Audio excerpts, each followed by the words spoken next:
नमस्कार दोस्तों। अगर हम सालों तक हेल्थ इंश्योरेंस का प्रीमियम पे करते हैं पर जब क्लेम आता है तो क्लेम रिजेक्ट हो जाए तो ये दर्द किसी को भी सहन न करना पड़े। दोस्तों, भारत में हर साल कई हेल्थ इंश्योरेंस क्लेम रिजेक्ट हो जाते हैं।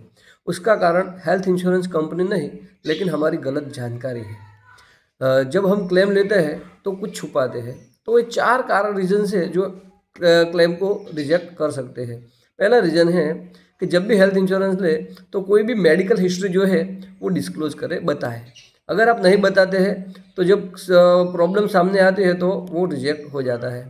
दूसरी बात है कि आप वेटिंग पीरियड को समझें। अगर आपने हेल्थ इंश्योरेंस पॉलिसी ले ली है तो तुरंत आपको उसका कवर नहीं मिलता है। वेटिंग पीरियड होता है, कई 30 दिन का होता है, फिर 2 साल का होता है, फिर 4 साल का होता है। तो जो भी वेटिंग पीरियड है वो समझिए।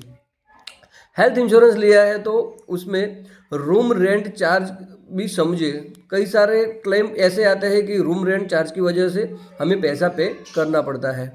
और दूसरों, लास्ट बात है कि अगर आपने हेल्थ इंश्योरेंस ले लिया है तो हेल्थ इंश्योरेंस का टर्म्स और कंडीशन और पेपर वर्क को समझ ले। गलत जानकारी और गलत पेपर वर्क से भी रिजेक्ट हो सकता है।